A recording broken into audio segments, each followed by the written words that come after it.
হুটহাট মিষ্টি কোনো কিছু খেতে ইচ্ছা করলে সেরা স্বাদের এই মজাদার লাড্ডুটা খুব সহজেই তৈরি করে নিতে পারেন। আসসালামু আলাইকুম সবাইকে, নুসরাত মিনি কিচেনে। মাত্র 10 মিনিটে সুজি দিয়ে খুবই মজাদার একটা লাড্ডু রেসিপি আমি আপনাদের সাথে আজকে শেয়ার করব। আশা করি আমার আজকের রেসিপি আপনাদের সহজেও লাগবে আর ভালোও লাগবে। যদি ভালো লেগে থাকে আমার চ্যানেল একটি লাইক দিয়ে সাবস্ক্রাইব করে পাশে থাকার অনুরোধ রইল।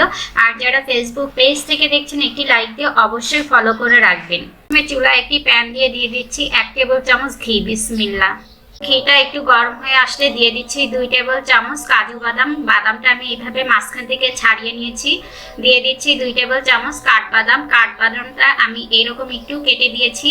এখন এগুলিকে হালকা ভেজে নিয়ে দিয়ে দিচ্ছি 1 টেবিল চামচ পেস্তা বাদাম। পেস্তা বাদামটাও আমি একটু মাঝখান থেকে ছাড়িয়ে নিয়েছি। দিয়ে দিচ্ছি 2 টেবিল চামচ কিশমিশ। এখন এই সবগুলি ড্রাই ফ্রুট আমি একটু লালচে করে ভেজে নিব। আর চুলার জালটা রেখেছি আমি একদমই লোতে। ড্রাই ফ্রুটগুলি লালচে করে ভাজা হয়ে গেলে আমি একটা পাত্রে তুলে নিচ্ছি। আর একই ঘিয়ের ভেতরে আমি দিয়ে দিচ্ছি 1 কাপ কাঁচা সুজি। সুজিটা দিয়ে আমি অনবরত নেড়ে চেড়ে নিব। আর একটু সময় নিয়ে এই সুজিটাকে ভেজে নিতে হবে। আর অনবরত নাড়াচাড়া করতে হবে, না হলে নিচ থেকে পোড়া লেগে যাবে আর লাড্ডুটা খেতেও ভালো লাগবে না। তাই একটু সময় নিয়ে সুজিটাকে ভাজতে হবে।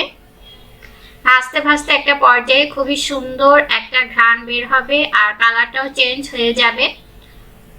এখন দিয়ে দিব আমি ভেজে রাখা ড্রাই ফ্রুটটা দিয়ে আমি সুজিটাকে আরো কিছুক্ষণ ভেজে নিব। সবকিছু একত্রে ভালোভাবে নেড়ে চেড়ে মিশিয়ে ভেজে নেওয়ার পরে এখন দিয়ে দিব সামান্য পরিমাণ এলাচ গুঁড়া। এলাচ গুঁড়াটা দিলে খুবই সুন্দর একটা ফ্লেভার পাওয়া যায় লাড্ডুর ভেতরে। আর দিয়ে দিব সামান্য পরিমাণ লবণ। মিষ্টি খাবারে আপনারা যদি লবণটা পছন্দ না করেন তাহলে বাদ দিতে পারেন। সবকিছু আবার একটু ভালোভাবে নেড়ে চেড়ে মিশিয়ে এখন দিয়ে দিব 1/4 কাপ গুঁড়া দুধ। আর গুঁড়া দুধটা দিলে লাড্ডুর টেস্টটা বেড়ে যায়। গুঁড়া দুধটা দিয়ে সুজিটাকে আমি আরো কিছুক্ষণ ভেজে নিব অনবরত নেড়ে চেড়ে। আর সবকিছু একত্রে ভালোভাবে নেড়ে চেড়ে মিশিয়ে এটাকে ভেজে নিতে হবে। আর চুলার জালটা একদমই লোতে রেখেছি। বেশ কিছুক্ষণ ভেজে নেওয়ার পরে এখন আমি শিরাটা তৈরি করে নিব। চুলায় আবারও একটি প্যান দিয়ে দিচ্ছি আমি হাফ কাপ চিনি। হাফ কাপ চিনির জন্য দিয়ে দিচ্ছি হাফ কাপ পানি। শিরাটাকে খুব বেশি একটা ঘন করতে হবে না, 2-3টা বলক উঠে আসলেই হবে। আমি আপনাদেরকে একটু হাত দিয়ে দেখাচ্ছি। শিরাটা এরকম একটু চিটচিটে ভাব হলে বুঝতে হবে শিরাটা হয়ে গিয়েছে। শিরাটা আমি কয়েকটা বলক তুলে নিয়েছি আর এর মাঝে শিরাটা আমার হয়ে গিয়েছে।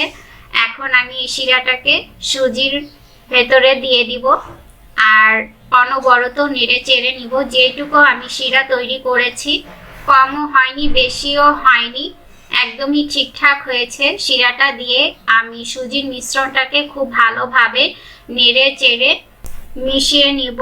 আর নাড়তে নাড়তে যখন দেখবেন যে এই মিশ্রণটা আঠালো হয়ে গিয়েছে তখন বুঝতে হবে যে লাড্ডু বানানোর জন্য পারফেক্টলি হয়ে গিয়েছে। এখন চুলা থেকে নামিয়ে হাত দিয়ে ধরার মতো কিছুটা ঠান্ডা হলে লাড্ডুর শেপ দিয়ে আমি লাড্ডুগুলিকে বানিয়ে নিব। আপনাদেরকে একটা লাড্ডু বানিয়ে দেখাচ্ছি। আর এরই মাঝে একটা লাড্ডু বানানো হয়ে গিয়েছে খুব সহজেই। এভাবে বাকি লাড্ডুগুলোকে আমি বানিয়ে নিব। দেখেই তো নিলেন কতটা সহজ এই সুজির লাড্ডুগুলি বানানো। আর খেতে তো আলহামদুলিল্লাহ অনেক বেশি মজার হয়েছে। আপনারা চাইলে এইভাবে খুবই মজাদার একটা লাড্ডু যে কোনো সময় বাসায় তৈরি করে নিতে পারেন। এরই মাঝে সবগুলি লাড্ডু আমার বানানো হয়ে গিয়েছে। এবার আমি আপনাদেরকে একটা লাড্ডু ভেঙে দেখাচ্ছি। আর এই লাড্ডুটা ঠান্ডা হলে আরো বেশ কিছুটা শক্ত হয়ে যাবে।